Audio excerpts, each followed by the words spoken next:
Hello viewers, మీరు చూస్తున్నారు Andhrodayam TV. గంటల తరబడి టీవీలు కంప్యూటర్ ముందు కూర్చోవడం వల్ల తగినటువంటి శారీరక శ్రమ లేకపోవడం వల్ల వచ్చేటటువంటి సమస్యలు ఊబకాయం, నడుము నొప్పి, నరాల బలహీనత, నరాల సమస్యలు వంటి అనేక సమస్యలు తలెత్తుతున్నాయి. గంటల తరబడి కూర్చోవడం వల్ల వచ్చేటటువంటి నరాల సమస్యలు ఎలా అధిగమించాలి, ఎలాంటి జాగ్రత్తలు తీసుకోవాలి అనేటటువంటి విషయం గురించి మనతో పాటు ఉన్నారు. డాక్టర్ గారిని అడిగి తెలుసుకుందాం. Vijaya super speciality hospital doctor Balakrishna Pidikiti garu, neurologist. సార్ని అడిగి తెలుసుకుందాం. సార్ నమస్తే. నమస్తే sir, welcome to Andhrodayam TV. Sir, నేడు అనేక మంది కంప్యూటర్లు, టీవీల ముందు గంటల తరబడి కూర్చుంటున్నారు. ఇలా కూర్చోవడం వల్ల అనేక నరాలకు సంబంధించినటువంటి సమస్యలు వస్తున్నాయి. వీటిని ఎలా అధిగమించాలి, రాకుండా ఉండాలంటే ఎలాంటి జాగ్రత్తలు తీసుకోవాలి సార్? ప్రముఖంగా రీసెంట్గా ఈ కోవిడ్ వచ్చిన తర్వాత ఎక్కువ మంది ఈ సాఫ్ట్వేర్స్ అయితేమి, ఇంకొక రంగానికి చెందిన వాళ్ళు అయితేమి, ముఖ్యంగా వాళ్ళు వర్క్ ఫ్రమ్ హోమ్ అని చెప్పి ఒక్కసారి ఒకే పోస్చర్లో కదలకుండా ఒక 12 hours అట్లా వర్క్ చేయాల్సి వస్తుంది. సో వీళ్ళల్లో ఒకటి ఇంతకు ముందున్న డిసీజెస్ రెస్పిరేట్ అవ్వడం అంటే ఎక్కువ అవ్వటం, రెండు కొత్త జబ్బులు రావటం. ఇవి 2 రకాలుగా మనం గమనించవచ్చండి. ఇందులో మొదటిది ఇంతకు ముందున్న జబ్బులు ఎక్కువ కావటం అన్నమాట. ఉదాహరణకి తీసుకుంటే ఈ సాఫ్ట్వేర్కి సంబంధించిన మహిళలు, ముఖ్యంగా 20 to 40 years మధ్యలో ఉన్నవాళ్ళు, వాళ్ళ హార్మోన్స్ ఇంబ్యాలెన్స్ వల్ల ఆల్రెడీ వాళ్ళకి migraine headaches, other type of headaches ఎక్కువగా ఉంటాయి. సో ఇవి 12 hours 13 hours ఒకే పోస్చర్లో ఎక్కువ కూర్చోవటం వల్ల, ప్లస్ స్ట్రెస్కి ఎక్కువ లోన్ అవటం వల్ల ఈ మైగ్రేన్ హెడేక్ అటాక్ ఫ్రీక్వెన్సీ ఎక్కువ అవటం జరుగుతుంది. అంటే ఇంతకు ముందు వారానికి ఒకసారి, ఎప్పుడో నెలకు ఒకసారి అట్లా వచ్చే తలనొప్పులు ఆల్మోస్ట్ ఎవ్రీ ఆల్టర్నేట్ డే వచ్చేసి వాళ్ళ క్యాపబిలిటీ ఆఫ్ వర్క్ క్యాపబిలిటీ తగ్గిపోతుంది. సో ఇలాంటి వారు ఎక్కువ స్ట్రెస్కి లోన్ అవ్వకుండా ఎక్కువ సార్లు ఒకే పోస్చర్లో కానీ ఒకే దానికి అవ్వకుండా ఎంత వీలైతే ఎంత పోస్చరల్ చేంజెస్ చేసుకుంటూ స్ట్రెస్కి లోన్ అవ్వకుండా చేసుకుంటే ఈ మైగ్రేన్ అటాక్ ఫ్రీక్వెన్సీ అనేది తగ్గించవచ్చు. అయినా సరే ఇలా చేస్తున్నా సరే ఇంకా మైగ్రేన్ ఫ్రీక్వెన్సీ వస్తుందంటే న్యూరాలజిస్ట్ దగ్గరికి వెళ్ళి వాళ్ళ సమస్యకి పరిష్కారం కనుగొనవచ్చు. థర్డ్ది 40 above 40 ఏజ్లో ఒకేసారి కంటిన్యూస్గా కూర్చోవటం వల్ల, సెడెంటరీ లైఫ్ స్టైల్ వల్ల వచ్చేది నెక్ పెయిన్, బ్యాక్ పెయిన్. ఇది కంటిన్యూస్గా 12 hours కూర్చొని ఒకే పోస్చర్ చేంజ్ చేయలేకపోవటం వల్ల వాళ్ళకి కంటిన్యూస్గా ఈ మజిల్స్ అనేవి ఒక కండరాలు అదొక బలహీన స్థితికి వెళ్ళిపోతాయి. సో దీనివల్ల ఏంటంటే మెడ నొప్పులు, నడుము నొప్పులు. సో ఈ నడుము నొప్పి, మెడ నొప్పి వల్ల ఈ భుజాల నొప్పులు, చేతులు తిమ్మిర్లు ఇవన్నీ వస్తూ ఉంటాయి. సో దీనివల్ల ఏంటంటే మళ్ళీ ఇది అల్టిమేట్గా నైట్ నిద్రపోయేటప్పుడు కూడా ఈ స్లీపింగ్ స్టేజెస్ని కూడా ఆల్టర్ అయిపోయి మళ్ళీ దీనివల్ల స్లీప్ లేకపోవటం వల్ల మళ్ళీ నెక్స్ట్ డే హెడేక్, మళ్ళీ నెక్ పెయిన్, బ్యాక్ పెయిన్ వస్తుంది. సో వీటన్నిటికీ ఏంటంటే సరైన పోస్చరల్ చేంజెస్ చేసుకుంటా ఐసోమెట్రిక్ నెక్ ఎక్సర్సైజెస్ కానీ, బ్యాక్ మజిల్ స్ట్రెంథనింగ్ ఎక్సర్సైజెస్ కానీ చేసుకుంటా వీటిని బారిన పడకుండా ఉంటే మంచిది. సార్, మీరు అన్నట్లు ఇప్పుడు మైగ్రేన్ వచ్చినప్పుడు దాని ఇంపాక్ట్ ఎలా, అంటే తీవ్రతరం అవుతుందా, లేకుంటే కొంతవరకు అది దాని ప్రభావం చూపి తగ్గిపోతుందా ఆటోమేటిక్గా, లేకపోతే అది ఎలా కన్వర్ట్ అవుతుంది సార్? మనం చూసుకుంటే ఈ మైగ్రేన్ హెడేక్ అనేది దీనికి కారణం అనేది ఎవరికి తెలియదండి. ఇది ఒక 60% ఆఫ్ పీపుల్లో జెనెటిక్, అంటే వాళ్ళ మదర్కో వాళ్ళ ఫాదర్కో ఉన్నది పిల్లలకి రావటం. సో మిగతా 40% చూసుకుంటే హార్మోనల్ ఇంబ్యాలెన్స్, అంటే వాళ్ళ బాడీలో ఉన్నది సమ్ ఒబేసిటీ వల్ల కానీ, లేదంటే థైరాయిడ్ వల్ల కానీ, ఇప్పుడు కొన్ని రకాలు, కొంతమంది పిల్లలు లేకపోవటం వల్ల వాళ్ళకి వాడే హార్మోన్ ఎఫెక్ట్స్ అయితేనేమి, దీనివల్ల ఎక్కువ మైగ్రేన్ హెడేక్ ప్రెసిపిటేట్ అవుతుంది. సో ఈ మైగ్రేన్ యొక్క లక్షణాలు ఏంటంటే, ఒకవైపు తలనొప్పితో పాటు నాజియా అంటే వాంతు వచ్చినట్టు అనిపించటం లేదా వాంతులు అవ్వటం, ఎవరన్నా గట్టిగా చుట్టుపక్కన సౌండ్ కానీ ఏదన్నా లైట్ కానీ ఉంటే బాగా ఇరిటేట్ అవటం ఇలాంటి లక్షణాలు ఉంటాయి. సో ఈ లక్షణాలు దీనికి ట్రిగ్గర్స్ ఉంటాయండి. మెయిన్ చాలామందికి మైగ్రేన్ ఉంటుంది, బట్ ఎంత ఫ్రీక్వెంట్గా వచ్చిందనేది వాళ్ళు అయ్యే ట్రిగ్గర్స్ అంటే చాలామందికి జర్నీ చేస్తే వస్తుంది, కొంతమందికి నిద్ర లేకపోతే వస్తుంది, కొంతమంది కంటిన్యూస్గా ల్యాప్టాప్ ముందు కానీ సిస్టమ్ ముందు కానీ కూర్చుంటే ఆ మజిల్ స్ట్రెయిన్ అనే దానివల్ల వస్తుంది, కొంతమంది ఫాస్టింగ్ అంటే తినాల్సిన టైంకి తినకపోవటం వల్ల వస్తుంది. సో ఈ మైగ్రేన్ అటాక్స్ ఈ మైగ్రేన్ హెడేక్ అనేది ఫ్రీక్వెన్సీ అనేది పెరగకుండా చూసుకోవాలి. అంటే ఇది ఇనీషియల్గా ఎట్లా వస్తుందంటే 20-30 మధ్యలో ఎప్పుడో వీక్లీ వన్స్ మంత్లీ వన్స్ వస్తుంది. సో ఆ వీక్లీ వన్స్ మంత్లీ వన్స్ వచ్చినప్పుడే దానికి ఏం చేస్తే మనకి ట్రిగ్గర్ చేస్తే ఈ మైగ్రేన్ హెడేక్ వస్తుంది అనేది తెలుసుకొని అది అక్కడతో ఆపేస్తే సరిపోతుందండి. లేదంటే టైం గడిచే కొద్దీ మనం అక్కడే జాగ్రత్తలు తీసుకోకపోతే either through life style modification కానీ త్రూ మెడికేషన్ కానీ అక్కడ చేంజ్ చేసుకోకపోతే నెక్స్ట్ 30+ ఈ ఫ్రీక్వెన్సీ అనేది సివియారిటీ అనేది పెరుగుతుందండి. అంటే డైలీ హెడేక్ రావటం ప్లస్ వచ్చినప్పుడు విపరీతమైన నొప్పి, అంటే నార్మల్ ఎన్ఎసైడ్స్ నార్మల్ పెయిన్ కిల్లర్స్కి తగ్గకపోవటం, సో ఫ్రీక్వెంట్గా ఒక్కొక్కసారి నైట్ సివియర్ హెడేక్ రావటం, దానివల్ల ఎమర్జెన్సీగా హాస్పిటల్లో అడ్మిట్ అవ్వటం ఇలాంటివి జరుగుతూ ఉంటాయి.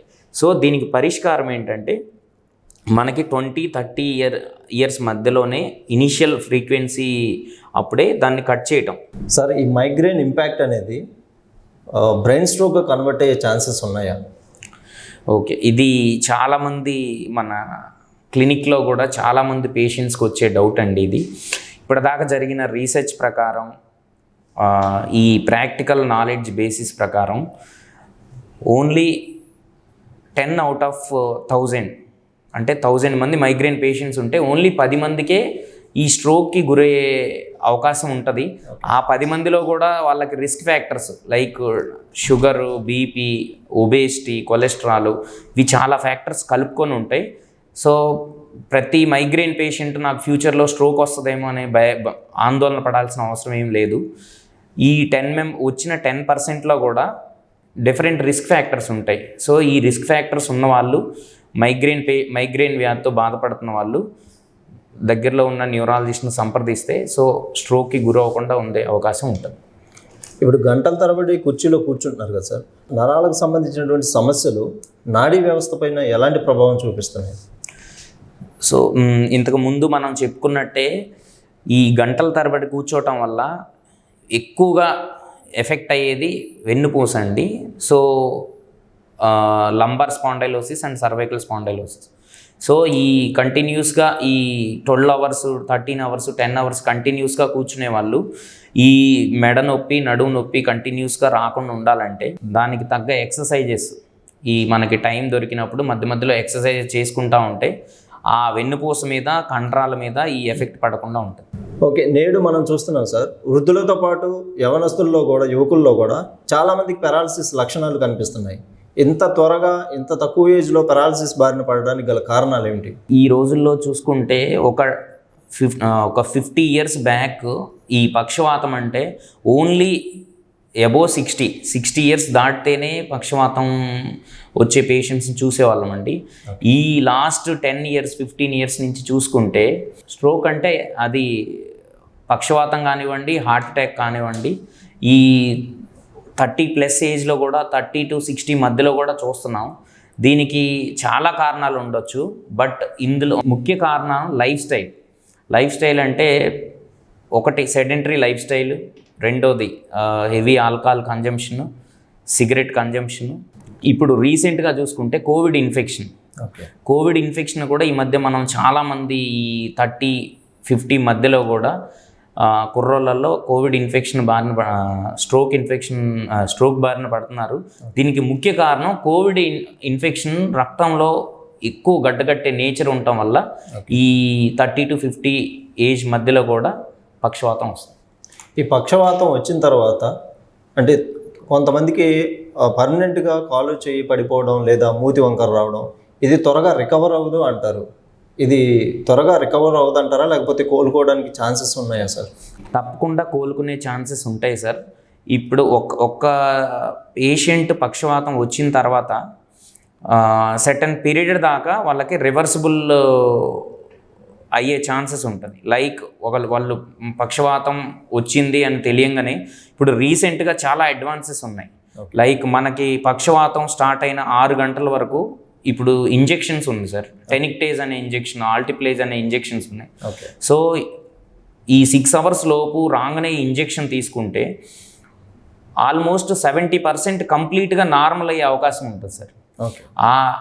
ఈ మిగతా 30%లో కూడా ఇచ్చినా ఆ నార్మల్ అవ్వకపోయినా సరే అట్లీస్ట్ మన ఆ సివియారిటీ కాలు చెయ్యి కంప్లీట్గా పడిపోకుండా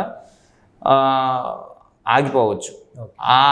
ఒకవేళ అవ్వకపోయినా ఆ 30 మెంబర్స్లో కంటిన్యూస్ రీహాబిలిటేషన్ అంటే ఫిజియోథెరపీ, కొన్ని రకాల మందులు వాడుకొని ఇట్లా వాడుకోవటం వల్ల నెమ్మదిగా స్టార్ట్ అయిన దగ్గర నుంచి 3 మంత్స్లో కంప్లీట్ నార్మల్ అయ్యే అవకాశాలు కూడా ఉంటాయి.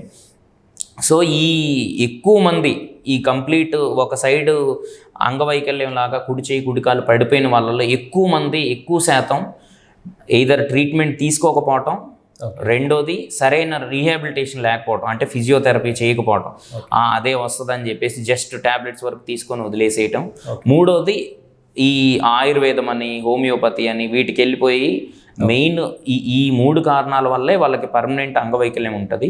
సో పక్షవాతం వచ్చిన పేషెంట్స్ కంప్లీట్ న్యూరాలజిస్ట్ దగ్గర ట్రీట్మెంట్ తీసుకొని మెడికేషన్ ప్లస్ రీహాబిలిటేషన్ తీసుకుంటే 90% కంప్లీట్ నార్మల్ పర్సన్ అయ్యే అవకాశం ఉంటుంది. Okay sir. సార్ న్యూరోపతి అంటే ఏమిటి? ఓకే, న్యూరోపతి అంటే మన నార్మల్గా నరాల్లో మన నరాలు అనేవి ఒక న్యూరాన్ ట్రాన్స్మిషన్ వల్ల జరిగే ప్రాసెస్ వల్ల మన బాడీలో ఎయిదర్ స్ట్రెంగ్త్ కానీ నరాలకు స్ట్రెంగ్త్ కానీ కండరాల యాక్టివిటీ కానీ జరుగుతుందండి. వన్స్ ఈ న్యూరోపతి అంటే మన నార్మల్గా నరాల్లో ట్రాన్స్మిషన్ అయ్యే కెమికల్స్ కానీ ట్రాన్స్మిషన్ ప్రాసెస్ కానీ ఏదో ఒక కారణం చేత అబ్నార్మల్ అయిపోవటాన్ని న్యూరోపతి అంటారు. సో దీని లక్షణాలు ఏంటంటే, ఒకటి కాళ్ళు చేతులు తిమ్మిర్లు రావటం, విపరీతమైన తిమ్మిర్లు రావటం, లేదంటే మంటలు, అరికాళ్ళు మంటలు, పాదాల మంటలు, మూడోది మొద్దుబారిపోవటం, స్పర్శ తెలియకపోవటం. ఈ 3 న్యూరోపతి సిమ్టమ్స్. సో దీనికి చాలా కారణాలు ఉంటాయండి. కామన్గా ఉండే కారణాలు ఎక్కువ షుగర్, డయాబెటిక్ న్యూరోపతి అంటారు. షుగర్ అనేది చాలా సంవత్సరాల నుంచి కంట్రోల్ లేకపోతే ఆ షుగర్ అనేది నరాల మీద, ఆ షుగర్ ప్రభావం నరాల మీద పడి ఆ నరాల్లో తిమ్మిర్లు, కాళ్ళు చేతులు తిమ్మిర్లు రావటం, ఆ తిమ్మిర్ల వల్ల రాత్రి నిద్ర లేకపోవటం, దీనివల్ల న్యూరోపతి అంటారు. ఇంకొకటి నరాలకు బ్లడ్ సర్క్యులేషన్ కూడా లేకపోవటం వల్ల కూడా ఈ ఎక్కువ న్యూరోపతి రావటం ఉంటుంది. సో ఈ షుగర్ ఉన్నవాళ్ళు, ఒబేస్గా ఉన్నవాళ్ళు, థైరాయిడ్ ఉన్నవాళ్ళు, కొంచెం కిడ్నీ సమస్యలు ఉన్న వాళ్ళకి ఎక్కువ న్యూరోపతికి గురవడానికి అవకాశం ఉంటుంది. సో ఈ నేను చెప్పిన వాళ్ళు ఎవరైతే ఉన్నారో వాళ్ళు న్యూరాలజిస్ట్ని సంప్రదించడం వల్ల ఈ న్యూరోపతికి గురి కాకుండా అరికట్టవచ్చు. మనం చూసినట్లయితే కొంతమందిలో ముఖంలో కండరాలు బలహీన పడిపోయి ఆ ముఖం యొక్క షేప్ అవుట్ అయిపోవడం, వంకర తిరిగిపోవడం అలా జరుగుతూ ఉంటుంది. దానికి గల కారణాలు ఏంటి సార్? ఓకే, మీరు ఇప్పుడు అడిగిన దాన్ని బెల్స్ పాలసీ అంటారు సార్. బెల్స్ పాలసీ అంటే మన మెదడు నుంచి బయటకు వచ్చి ముఖానికి సప్లై చేసే, ముఖం కండరాలకు సప్లై చేసే నరం ఒకటి ప్యారలైజ్ అయిపోవటం వల్ల వచ్చే సిమ్టమ్స్, దీన్నే బెల్స్ పాలసీ అంటారు. దీనికి కారణం 90% ఇడియోపతిక్, అంటే కారణం తెలీదు. కానీ మనకి ఒక ఇంతకు ముందు జరిగిన రీసెర్చ్ వీళ్ళు చెప్పడం ఏంటంటే, వైరస్ హెర్పెస్ జోస్టర్ వైరస్ వల్ల చెవిలో ఇన్ఫెక్షన్ ఉండటం వల్ల ఆ ఇన్ఫెక్షను ఆ మొహం కండరాలకు సప్లై చేసే నరానికి టచ్ అవ్వటం వల్ల వచ్చే ఇన్ఫెక్షన్నే బెల్స్ పాలసీ అంటారు. దీని లక్షణాలు మొహం ఒకవైపు తిరగటం, రెండోది కుడి సైడు ఎటు సైడ్ అయితే వీక్ అయిపోతే అటు సైడ్ నుంచి వాటర్ కానీ ఏదన్నా తాగినప్పుడు కిందకు పడిపోవటం, మూడోది ఇటువైపు ఆ నర్వ్ పెరాలసిస్ వస్తే ఆ కన్ను మూయలేకపోవటం, కంప్లీట్గా మూతపడలేకపోవటం, తర్వాత ఈ పైన కండరాలు ముఖం ఫ్రంటల్ హెడ్ రీజియన్లో కూడా కండరాలు బలహీనపడటం వల్ల వస్తుంది. దీన్ని వచ్చిన 1-2 రోజుల్లోనే డాక్టర్ గారిని సంప్రదిస్తే దీన్ని కంప్లీట్గా ఈ పెరాలసిస్ ఒకవైపు సైడ్ లేకుండా మీరు చెప్పినట్టు వంకరగా ఉండకుండా ఈ మెడికేషన్ తీసుకొని దాంతోపాటు ఫిజియోథెరపీ, ఫేషియల్ నర్వ్ స్టిమ్యులేషన్ అంటారు, ఆ నరాన్ని డెడ్ అయిన నరాన్ని కొంచెం ఎలక్ట్రిక్ కరెంట్ ద్వారా యాక్టివేట్ చేయటం, ఇది చేసుకుంటే కంప్లీట్గా 15 days to 1 monthలో కంప్లీట్గా నార్మల్ అయిపోవచ్చు. ఓకే సార్ ఇప్పుడు పెద్దవారిలో చూసినట్లయితే ఒక ఏజ్ తర్వాత మతిమరుపు అనేది కామన్గా చూస్తూ ఉంటాం. ఈ మతిమరుపు అనేది అసలు ఎందుకు వస్తుంది సార్? మతిమరుపు అనేది దీన్నే మన డిమెన్షియా అంటారండి ఇంగ్లీష్లో. ఈ మతిమరుపులో ఎక్కువగా వచ్చేది అల్జీమర్స్ డిసీజ్. అల్జీమర్స్ డిసీజ్ అంటే ఇది వయసు రీత్యా 70% వయసు రీత్యా వచ్చే మతిమరుపు. సో దీనికి ఎక్కువ కారణాలు మన సిగరెట్, మన life style, plus family genetic. మన ఫాదర్కి తొందరగా మతిమరుపు వస్తే ఒక 30 members ఆఫ్ పీపుల్లో ఇంకా తొందరగా, మన ఫాదర్కి 70 yearsలో వస్తే మనకి 60 yearsలోనే రావడానికి అవకాశాలు ఉంటాయి. తర్వాత ఇంకా ఎక్కువ ఒబేసిటీ, ఎక్కువ సెడెంటరీ లైఫ్ స్టైలు, ప్లస్ ఎక్కువ స్ట్రెస్ పట్టడం, ఇవన్నీ అల్జీమర్స్ డిసీజ్ లక్షణాలు సార్. రెండోది వాస్కులర్ డిమెన్షియా. అంటే దీన్ని మా పూర్వం వచ్చిన పక్షవాతం రావటం వల్ల నా మెదడులో ఉన్న కొన్ని రసాయనాల మార్పుల వల్ల మతిమరుపు వస్తుంటుంది. దీన్ని వాస్కులర్ డిమెన్షియా అంటారు సార్. సో దీన్ని మెడిసిన్స్ ద్వారా కొంతవరకు కంట్రోల్ చేసుకోవచ్చు. ఈ మెదడు వాపు జబ్బు అనేది తరచూ వింటుంటాం, అది ఎవరికి వస్తుంది సార్, అసలు ఎందుకు వస్తుంది? మెదడు వాపు అనేది మన బ్లడ్లో ఉన్న ఇన్ఫెక్షన్ త్రూ మెదడు చుట్టూ ఉండే పొరల ద్వారా మెదడుకి వెళ్ళి అక్కడ ఇన్ఫెక్షన్ ఉండటం వల్ల వచ్చేదాన్నే మెదడు వాపు అంటారు. దీన్ని ఇంగ్లీష్లో ఎన్సెఫలైటిస్ అంటారు. సో దీని యొక్క లక్షణాలు తీవ్రమైన తలనొప్పి, ఫిట్స్ రావటం, కంట్రోల్ ఎన్ని మందులు ఇచ్చినా కంట్రోల్ కాకుండా ఫిట్స్ రావటం. మూడోది కోమా అంటే మన కోమా స్టేజ్లోకి వెళ్ళిపోవటం. ఈ 3 లక్షణాలు ఉంటే దాన్ని ఎన్సెఫలైటిస్గా గుర్తించి తొందరగా డాక్టర్ దగ్గరికి వెళ్ళటం వల్ల అరికట్టవచ్చు. దీనికి కారణం ఎక్కువ శాతం